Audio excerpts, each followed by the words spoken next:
যাই, ভাবিকে একটা ফোন দিই। ভাবির মেয়ে তো অনেক জায়গায় ভর্তি পরীক্ষা দিল, দেখি কেমন হয়েছে।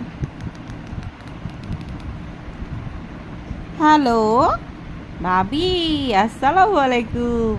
কেমন আছেন? ভালো আছেন? আমি তো চাই তুই ভালো না থাকিস, তোর ভালো লাগা দেখলে আমার গা জ্বালা পোড়া করে, এই জন্যই ফোন আরে দিছি। না না, অনেক দিন পর ফোন দিলাম। তো আপনার মেয়ে কোথায় চান্স পেয়েছে? বললেন না তো সুখবর। দেখা যাক কোথায় চান্স পেয়েছে। মুখে মুখে তো পেয়েছে। অনেক বড় বড় মুখে কথা, তো আমার খুব মেয়ে অনেক বড় বড় কথা। মেধাবী, অনেক ট্যালেন্টেড, দেখি কি? এবার। ব্র্যাকে চান্স পেয়েছে? তাই নাকি? মাশাল্লাহ মাশাল্লাহ। কেমনে ব্রেকে কেমনে? Chance pile?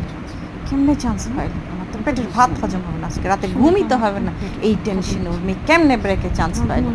না উফ, না না, শুনে খুব খুশি হয়েছি, খুব খুশি হয়েছি। ও তো অনেক ভালো মেয়ে, অনেক লক্ষ্মী মেয়ে। খুব ভালো করেছেন অ্যাডমিশন নিয়ে দিয়ে, খুব ভালো করেছেন। অনেক অনেক দোয়া রইলো।